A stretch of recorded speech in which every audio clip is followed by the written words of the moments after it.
This episode of Beyond the Uniform is sponsored by Audible.com, which is offering a free audiobook of your choice to Beyond the Uniform listeners.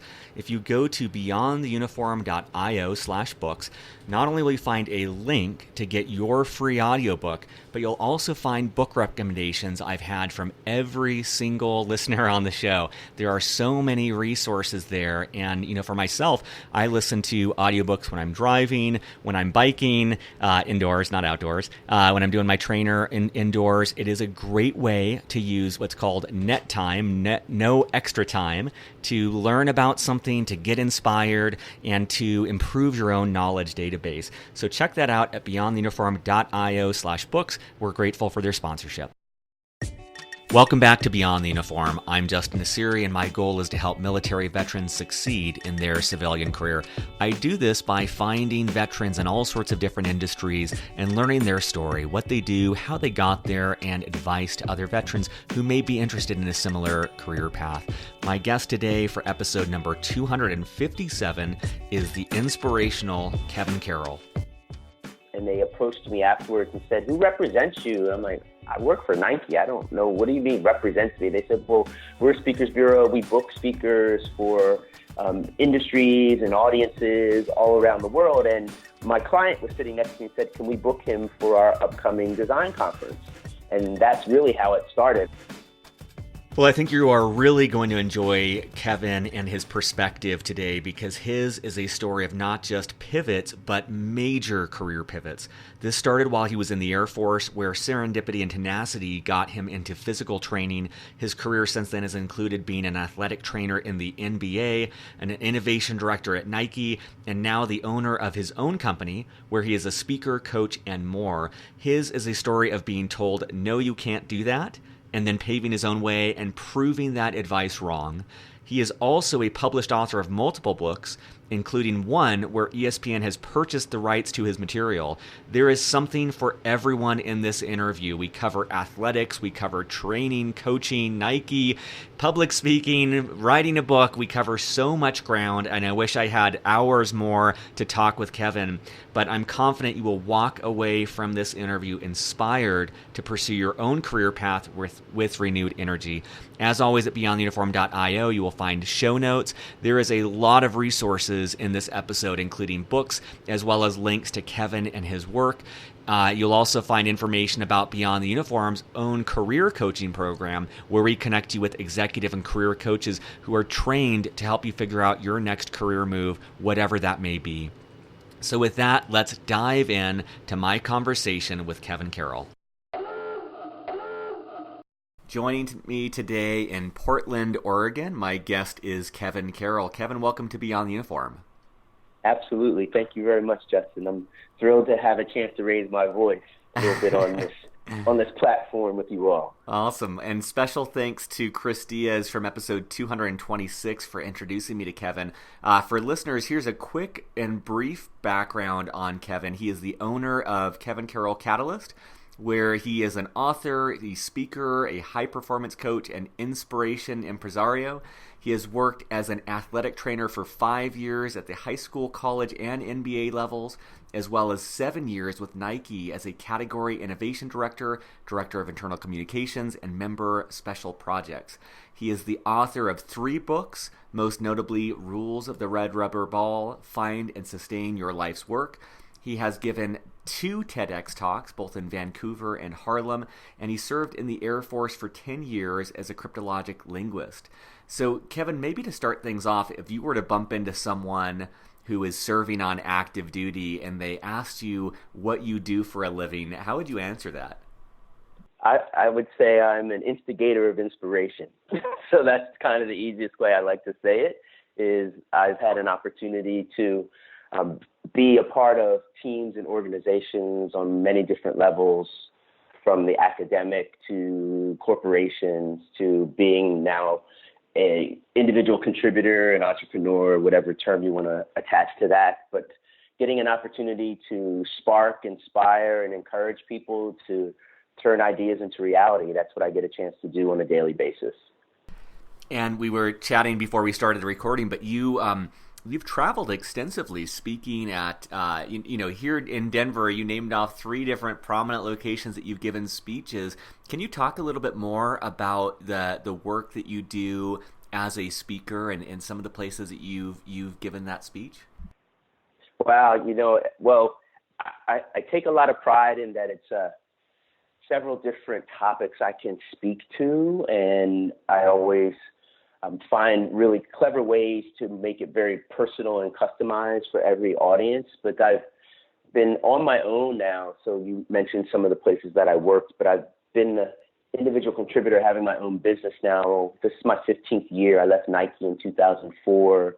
And I always say that I fell backwards into doing the public speaking and consulting work that I'm doing now, because when I was at Nike, I was happy with my role there as an internal consultant, a creative catalyst there, helping people advance ideas, brand plans, strategies, whatever. And then I was speaking and it's so funny, I was doing my first speech on behalf of Nike at a design conference in Orlando.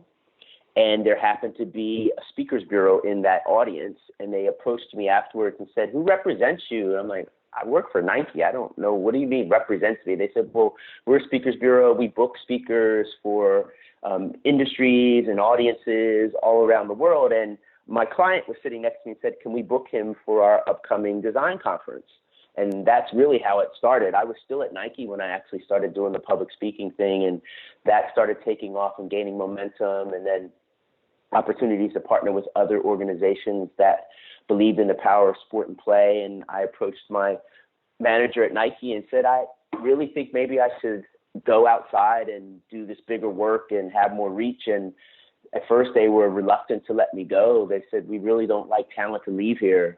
And then they said, "But it'd be selfish for us to keep you. So we'll be thrilled to see the work you're doing outside of here." And so that's really kind of how it all came together, was just by serendipity, chance that someone saw me speaking, and I was actually doing it on behalf of Nike.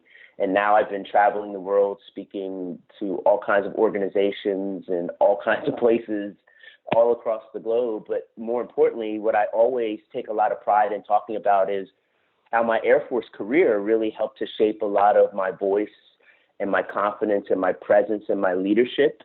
And I always mention my time serving in the Air Force. I always mention it in every one of my presentations. So that's one thing that is a consistent. All the rest will be based on the audience and what they need. But I will always talk about my Air Force time because it really was formative years for me.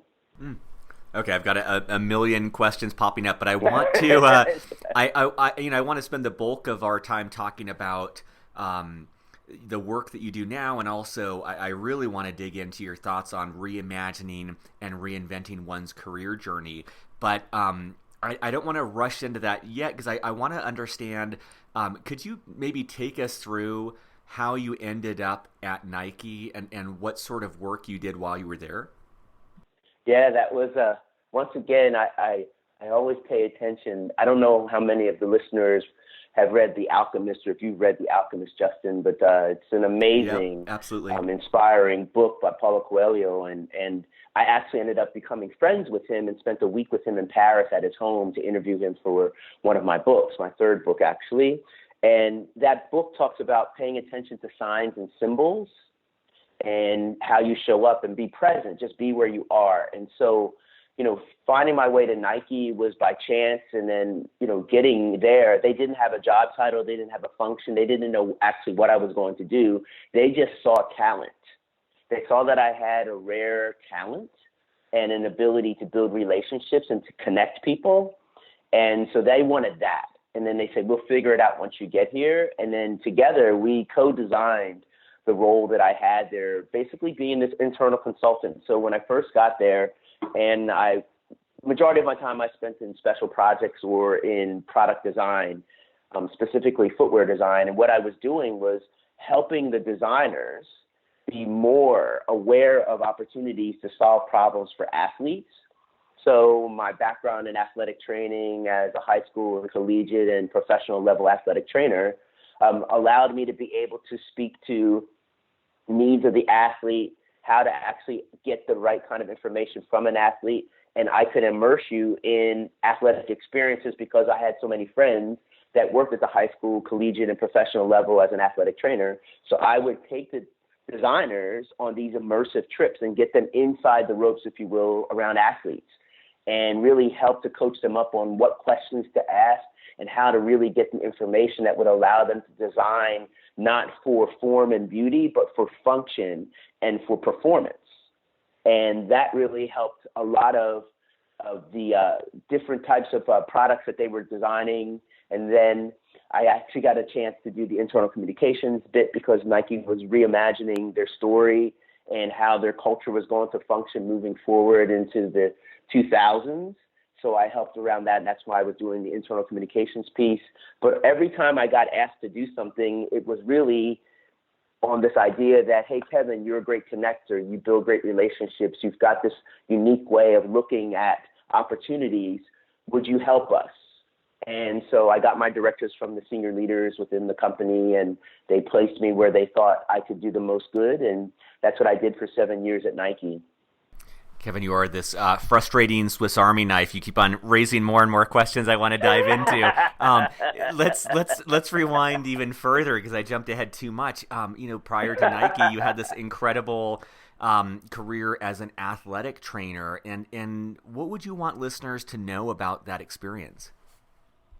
That all started in the Air Force, actually. So I was stationed over in Germany at Hahn Air Base. It's not open anymore, but I was stationed over there, and I was using the, I don't know if they still call it like the extended learning through University of Maryland, right? So they were offering classes, and I was stationed in Germany, and I was playing soccer for the Air Force Base team and for a German team, and I got hurt, and I was at Wiesbaden Air Base at the hospital, talking about getting surgery, and the physical therapist who came in, I thought was telling me the wrong exercises to do. So I kind of pushed back. The physical therapist was a captain, and I was a staff sergeant at the time. So I was maybe stepping out of line from, chain of command or whatever a little bit. But I said, sir, I was proper. I said, sir, I don't think that's what I should be doing. He says, well, sergeant, I think I know better. I said, well, sir, I think I know my body better. And then he walked out and brought the major in, who was the doctor. And the doctor said, I understand you're giving the therapist a hard time. I said, no, I'm not. I just think I know my body better. And the major grabbed a book and threw it at me and said, well, then you do it yourself. Wow. And I said, fine. And I dove into this book on physical therapy, and I was mesmerized by it. And he came back in, and he saw how I was devouring it and said, you find that interesting? I said, yeah, but is there something you can do with just athletes? Because I didn't know about athletic training. And he said, yeah, there's this thing, sports medicine, athletic training. And that was my spark. And that was 1985 over in Germany. And that set me on my journey to become an athletic trainer. And then I got stationed at Goodfellow Air Force Base in San Angelo, Texas. And I enrolled in the university there. And it happened to be where the Houston Oilers did their training camps when they were still in Houston. Now they're the Texans, but also they're the Titans, right? The Tennessee Titans. And so I actually did summer training camp with them as an armed forces. I was still in the Air Force, going to school, learning this new trade. And that really kind of sparked all the relationships that I would have moving forward that would give me opportunities once I got out to go back to Philadelphia and become a high school level athletic trainer, a collegiate level athletic trainer, and then the head athletic trainer for the 76ers basketball team back in my hometown, all in 5 years after getting out of the service in 1990. So I'm noticing in myself recently, this is great. I just notice, in the last couple of years, like a lot of times I'll slip into what I'm sure you're familiar with, listeners might not be, but it's this phrase, a scarcity mindset, and it's this belief that there's just not enough, or the fear that there won't be enough. And so when I'm hearing your story and I put myself in your shoes back then, I'm thinking like, this is it then. I'm training, with the NBA. I'm thinking like, this is my life's direction. And I'm just kind of wondering, was it difficult to, I guess it's not a dramatic shift, but going to Nike is a shift. Was it difficult to kind of say, okay, I'm going to maybe close this chapter and start something new? And I'm just asking that because you've done this a couple times too, and you did that, I'm imagining, at Nike. It was difficult to leave behind the dream job of so many different people to then go into what you do now. And I would love to learn more about how you approach those leaping off decisions. So there's a lot of people are using that term, the pivot, right? How people pivot.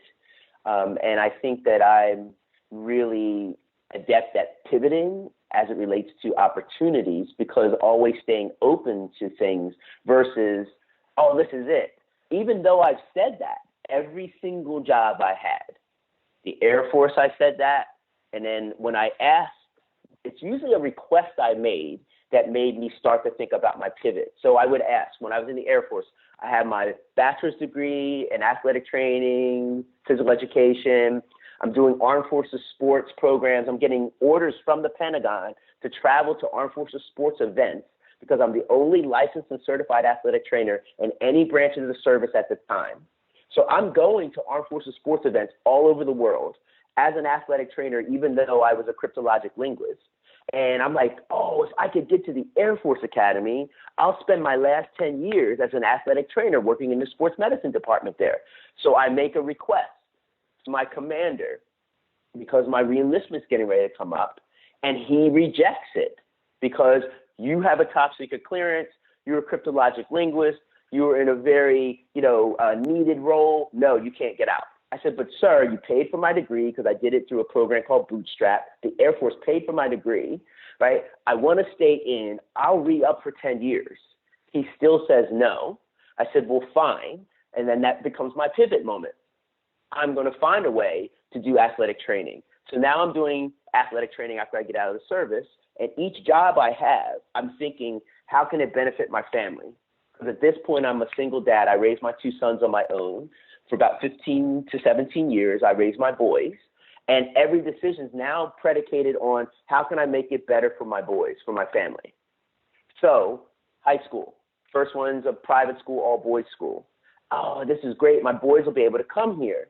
But then I see this private co-ed school, and they offer me an opportunity to move from the boys' school to their school. And I'm like, that would be great. I go there. They automatically say my kids can go to school there. I go, yes, this is amazing. I'm never leaving here. My boys are going to go through this private school education. It's going to be fantastic for them, set them up for life. It's going to be amazing. And then that happens to be across the street from St. Joseph's University, a college program. The head athletic trainer leaves from there. I read it in the newspaper. I think, wow, what if my boys could go to college for free? Maybe I should try to get the assistant job there. I look into an opportunity. I end up getting a interview there. I get the head athletic trainer job there, not the assistant. Now I look up and I'm at the university level, and oh my gosh, look who practices here, the Philadelphia 76ers. So during the day when my student athletes are at class, I'm helping the Sixers out. And I start to get to know people in the organization, and their head athletic trainer is getting ready to transition to a new role back with the Detroit Pistons. And he says, I just recommended you for the job. So immediately I think, wow, wouldn't it be amazing if my boys could be around all of that influence? They could be ball boys. They could see opportunities in sports. Yeah, maybe I'll consider that. And then I interview and I get the job. Now I'm with the Sixers thinking that, oh, we've arrived. And I start to meet a new network of people. And some Nike executives meet me. And they go back and tell one person or another person. Next thing you know, they're asking, can they send some designers to spend a day with me? And I'm like, sure, but what do you want me to help them do?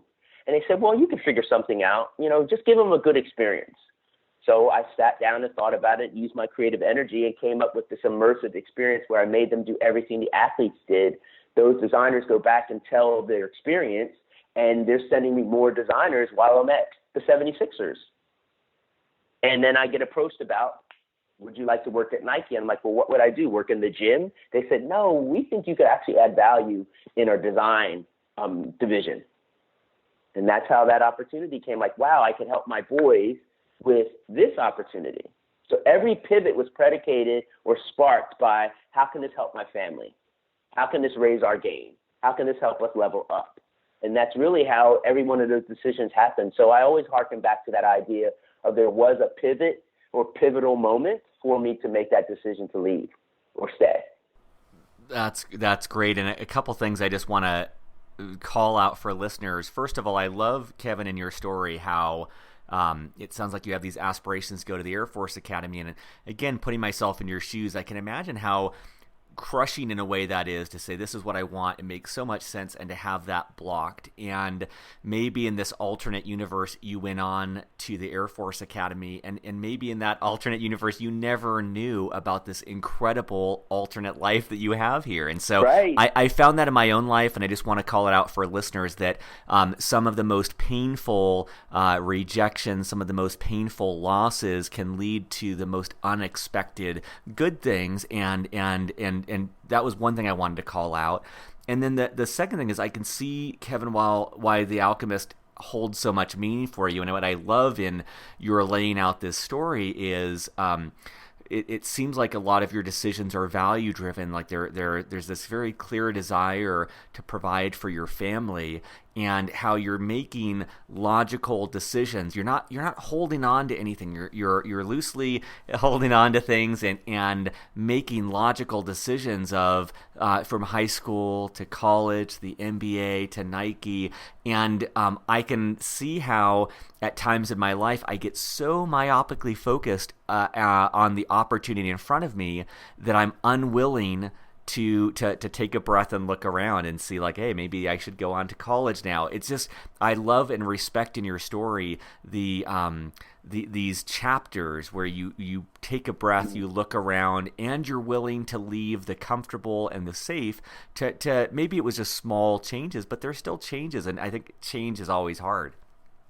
Yeah, change can be terrifying for some people, but in that moment and in that decision, it could be actually availing to you so many more opportunities. And so just having, that moment of courage to say yes versus no, right? To stay safe versus stretch.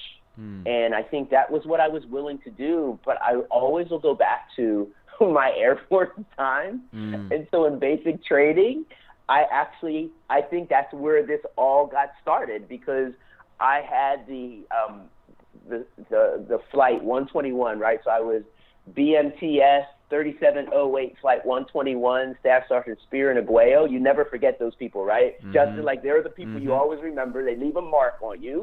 And I was the house mouse. Air Force listeners will know what that role is, but basically I was the administrator after hours when our drill instructor would leave. And so I loved that job because I could hang out in his office. I knew everything that was going to happen because I was very particular and really disciplined around, how my locker looked and my bed and everything. So I got that job. All the big guys got the leadership jobs. Our big guys were not doing their job. And our drill instructor was getting really frustrated that we were showing up to appointments late.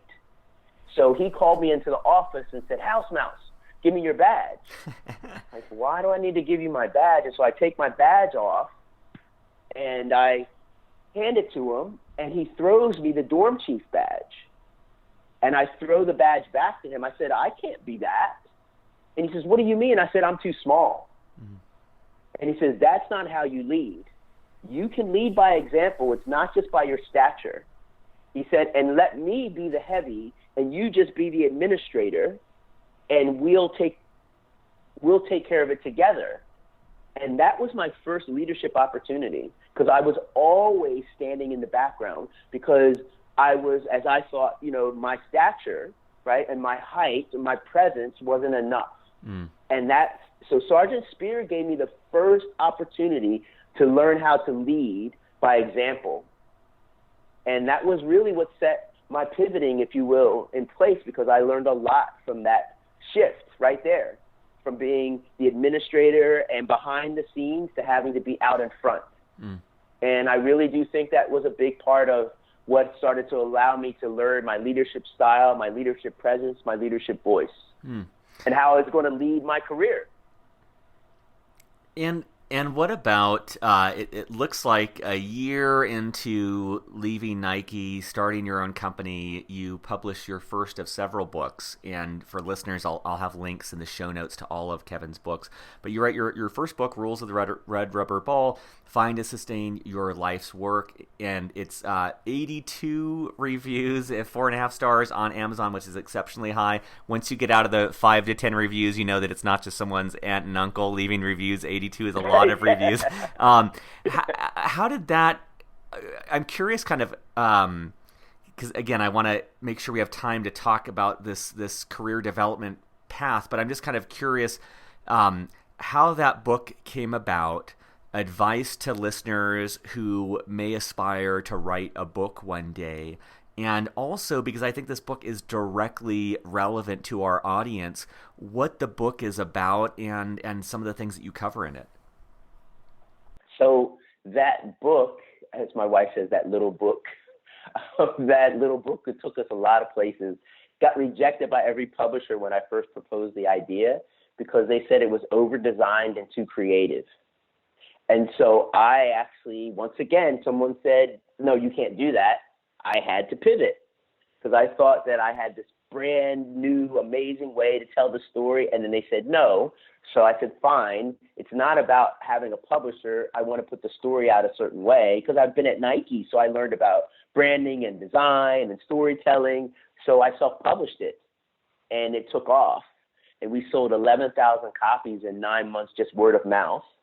And then ESPN, someone at ESPN got a copy of it, and they contacted me out of the blue and said they'd like to buy the rights to the book, not change any of the design, put ESPN books on the spine and first page, and help us get more distribution and publish it. And that's how my book deal happened. But it was, once again, pushing back against someone telling me it's not possible or that's not the way we're going to do it or do it like this. And it was another pivot moment. And so that little book that makes you linger, I like to say, is really this wonderful way of looking at the way I look at creativity and innovation and problem solving, but more importantly, how to make you pause and ponder, right, and really recognize the importance that we all have a story to tell. Just find a way to tell your story. What's the best way to tell your story? And don't go into it thinking you're going to make dollars off of it. I'm going to make all these royalties and stuff, because they publish on average over 100,000 titles per year. That's the industry of books. They're doing that because most books don't go beyond what you said, Justin, friends and family. So a successful book is deemed that you sell 8,000 copies or more. So that's well beyond friends and family. And it's very difficult for someone to do that. So why are you writing the book first? You need to have a higher purpose reason, not because you think you can make money off of it. And then go into it, what reflects the story that I want to tell and me as that brand, because that's your name going on the title page. So how are you going to reflect you best? And you want to make sure that the words reflect it, but also the look and feel. That's what I was thinking about. Also, not just that I get, black and white, pages and a fancy cover sleeve on it. I wanted it to actually be a reflection of my creative energy and my passion and purpose. And so that's really why I self-published it, and then it took off, and the rest, I got to do 2 more books with Disney and McGraw-Hill because of that decision. I love that, and just, again, to call 2 things that stand out to me for listeners is, first of all, I just really respect in Kevin's story I view it as the rejection he faced and how he was able to bounce back from that rejection, how he pivoted, how he faced that person telling him he can do something, and he found another way. And I know that for listeners, regardless of your career path, you will face rejection, you will face setbacks and obstacles. And so I hope that one of the many things you take away from Kevin's story is that that tenacity and resilience to bounce back from that rejection is essential, and the great things that wait beyond that. And it's, it's easy for me, it's easy for many people to get down when we have a dream and it's just faced with so many obstacles, but to continue in spite of that.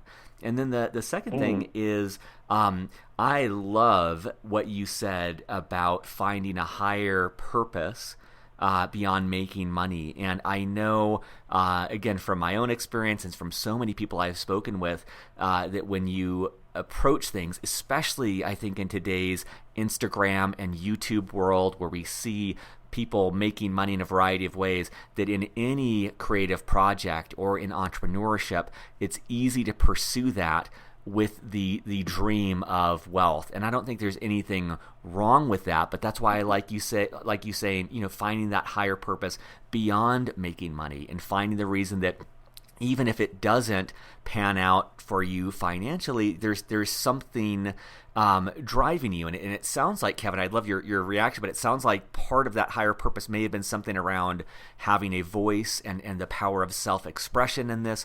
Part of it might have been around the learning process of doing it, and part of it might have been to give back and help people. But I'm curious about like what that higher purpose was for you and how you found that. Well, I think a big part of what was the higher purpose can go all the way back to my youth and the challenges we faced as children and the struggle that I had in my childhood because of my parents being addicts and abandoning us and my grandparents raising us, and we basically being raised by a community of people from the neighborhood where my grandparents lived, just outside of Philadelphia. And I think a big part of what I started to realize was, you used the word already, that resilience would serve me well and grit would serve me well. But I also started to realize that resilience became the thing that really came up more as I got older and I understood that word, and even more clarity as I've gone through this journey and looking back at it, looking at resilience not just as the bounce back, but actually sustained determination.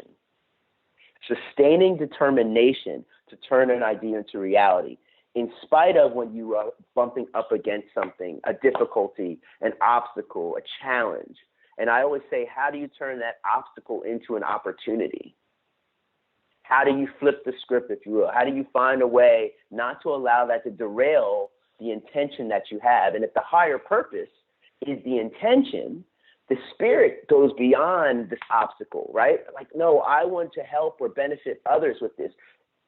If I help you shine, I'm going to shine, right? If you shine, I shine, right? So if it's always about lifting up others, I'm going to get mine. That's what I believe, right? And so that's what people did for me. So all the way back to my youth, people saw something in me and identified something before I could see it.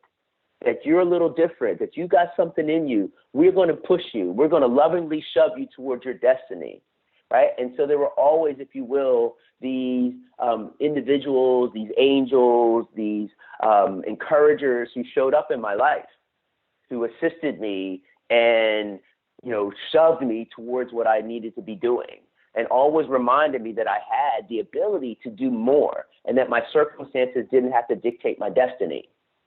So understanding that and recognizing that from an early age, that I was not going to be a talker, I was going to be a doer, as they said. They would say, don't talk about it, be about it. There's lots of talkers and very few doers. Which one are you? So I took that as a challenge. I'm about it. I'm going to show you, right? And that was my mantra. I'll show you.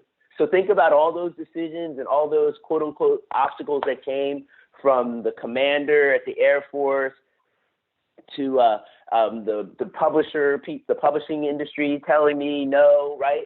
And, to now, doing what I'm doing as a speaker and people saying, well, I don't know how you can make a living if, partly what you're trying to do is uplift people all the time and be this hope peddler, as my friend called me. He said, you're like a hope peddler. You're out there peddling hope to everybody and stuff. And I said, yeah, dude, but people need that.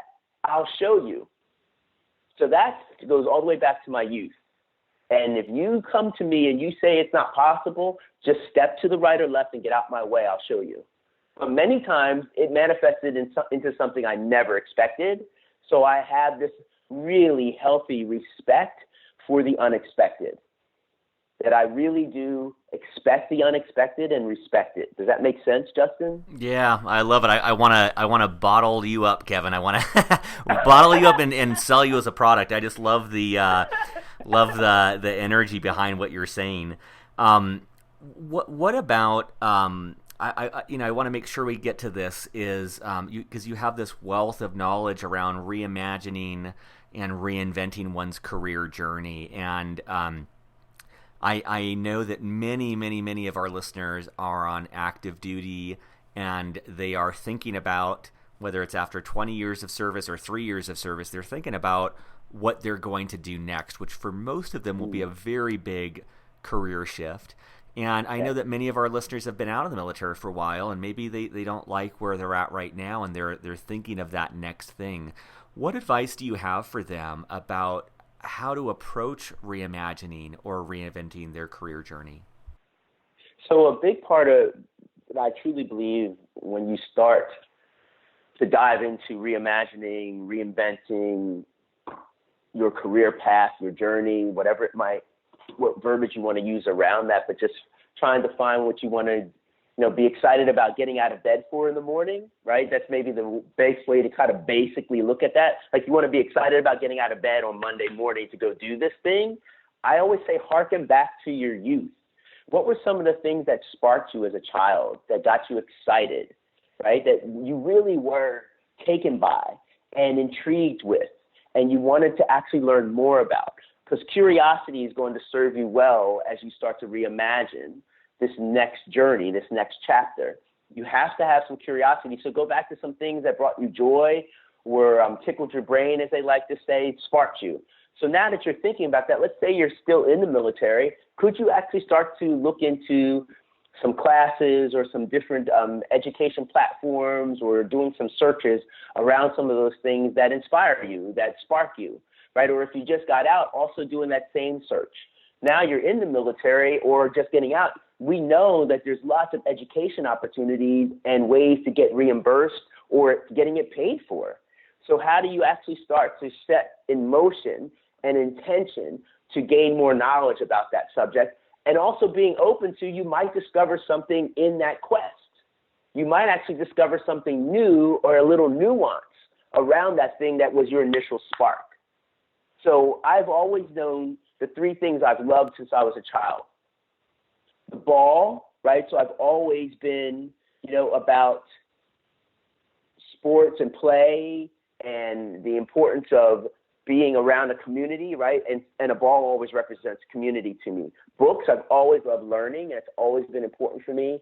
And betterment, right? How can you uplift others? Because I was uplifted by a community. So those are my three Bs: a ball, book, and betterment. What are your things? What are those basic things you always want to be surrounded by, you always want to be connected to? We all have fundamental things we love or enjoy or intrigued by or curious about. Identify those things and then start doing your search around that. You're going to find amazing opportunities if you have that clarity of what you want to get out of bed for every day. So the more that you're doing that work, I think really can help and be advantageous for you to really identify the best path. And then as a military member, my gosh, you've got so many programs and things that allow you to get education or certificates from community colleges or four-year programs. I mean, there's lots of ways for you to maximize a lot of the benefits they avail to you. And I paid for my undergraduate, cost me $100 because I did it through the military when I was in the service. And my graduate degree actually cost me $100 because I was working at St. Joseph's University and they had tuition reimbursement. So I took advantage of what was available for me. So maximize those different programs and platforms that are out there for us, right? And for military members and veterans. And I really think it's available, the ability to reimagine and reawaken, right? What you want to chase and what you want to pursue every single day. I love it, and I know we're getting shorter on time. I'm just trying to prioritize here. One thing I'm wondering is, you have this energy about you where obviously you're a gifted speaker and you have a unique way of viewing the world. One of the most frequent questions that's come up with other guests or problems that they've encountered is what I would call advocating for oneself, selling oneself, putting oneself out there. And it's come up in interviews when people talk about the difficulty they have interviewing, or how they talk about their team, but they can't really talk about themselves. And it's not a unique problem. It's just it's been on at least a quarter of the interviews. And then at the same time, when we were chatting, you have a press kit. Like, you have a lot of information about yourself. And I'm imagining at this point, so much of your work comes to you, but you are in a career path where I imagine you have to constantly be putting yourself out there. And I'm just wondering if you have any advice for listeners about how to approach advocating for their own needs, coming from a background where they definitely advocate for everyone around them's needs, and they're, and also how to speak about their strengths and what they have to offer in a way that's authentic, but also in a way that demonstrates their value when they come from a background where they've been great about doing that for their team, but we really, I think, pride humility and selflessness in the military. And I'm just curious if anything comes up for you on any of those topics.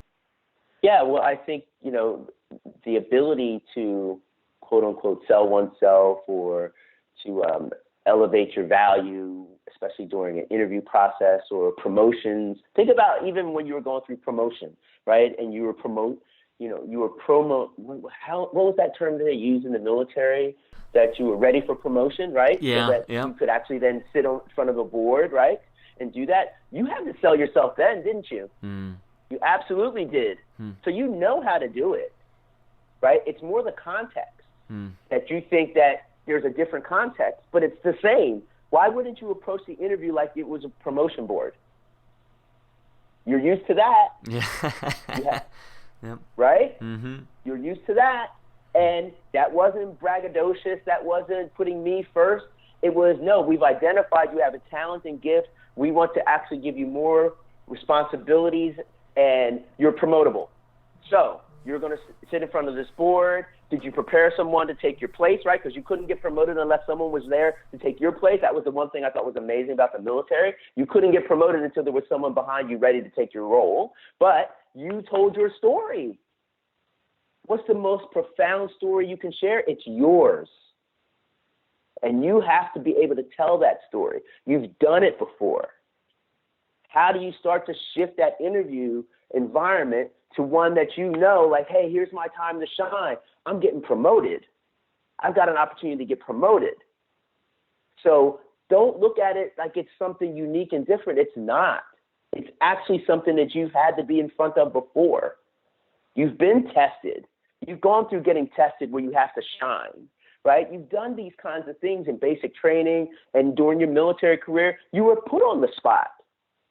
So you had to find a way to shine. You know how to do it. You've just individuals put this other kind of barrier, interviews. Oh, that's about me, and I'm not a me person. I'm a we person. That's what I learned in the military. Yeah, but when you were going for promotion, you were getting everything, right? Everything was squared away and ready, right? And you were clean when you came in there, right? Triple pleats, whatever you had in your shirt, your pants were creased nice. You came up, your shoes were crispy shiny, right?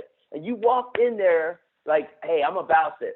Well, why is that any different than a business interview? I know I'm good enough for this. I know I have the skill set. You just shift that attitude. I've done this before. And approach it with that vigor, that energy, that confidence. And I can tell my story. But it's a matter of putting yourself in that skin and owning that. And you start with your story. You've got to be able to tell your story in a compelling and inspiring way to get them to lean in and listen to you. And then you go from there. You show why you should have that job, that role, whatever it might be. But you've done it before. Everyone's done it. All your listeners, right, who stayed in the military long enough to get, eligible to be promoted, you had to go in front of someone. You had to. So you told why. They asked you a series of questions. They interviewed you. Yep. Just a different context, different environment, but you're doing the same thing. Take that attitude into it. Approach it that way.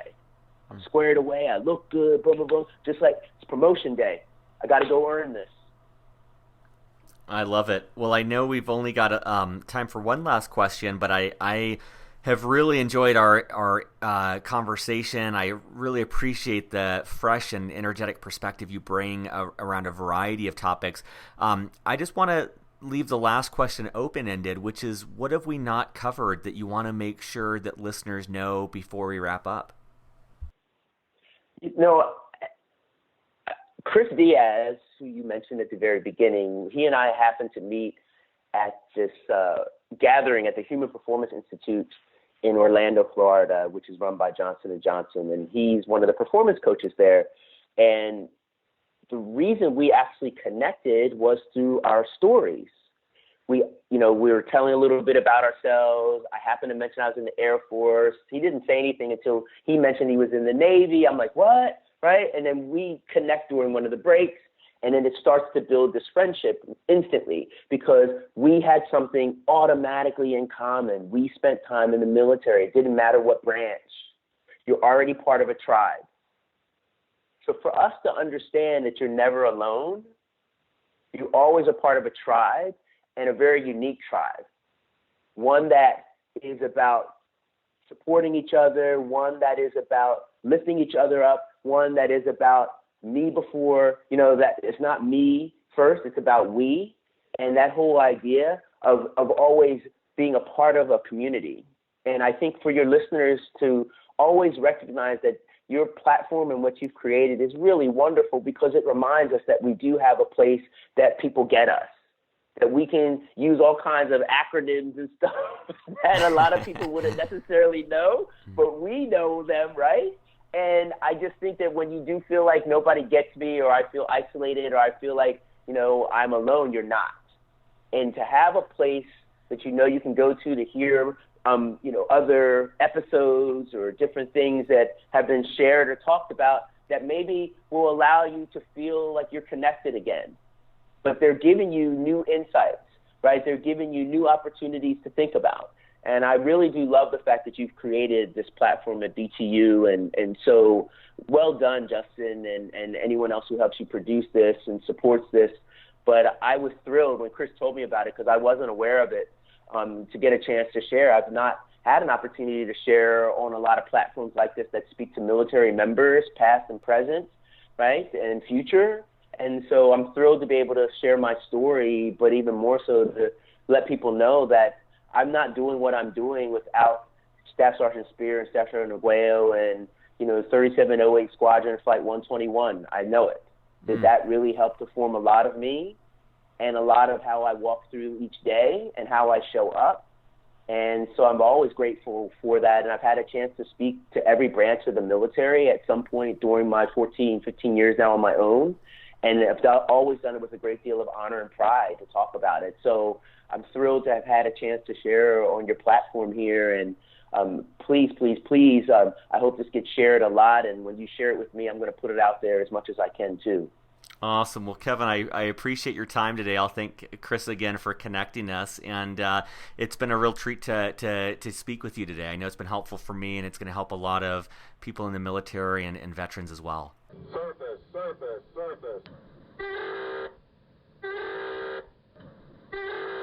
Well, thank you so much for listening and for supporting Beyond the Uniform. Beyond the Uniform is produced and edited by me, Justin Asiri.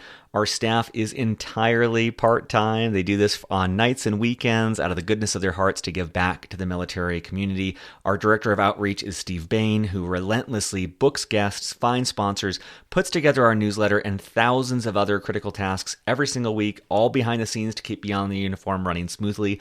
Our editor is Kathleen Dillon, who listens to and transcribes every single episode to help out those who don't have the time to listen to the show. It has a major impact on our site's SEO value, which helps people find us through Google.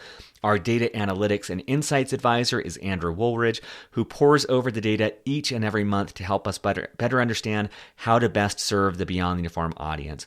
Our digital production work is done by Michael Cummings, who puts together custom artwork for every episode.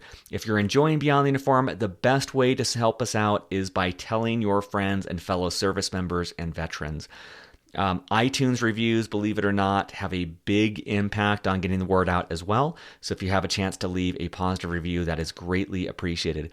If you know of a business that would like to get their product or service in front of a military audience, we are always on the lookout for sponsors, which helps us subsidize the cost of putting this show together.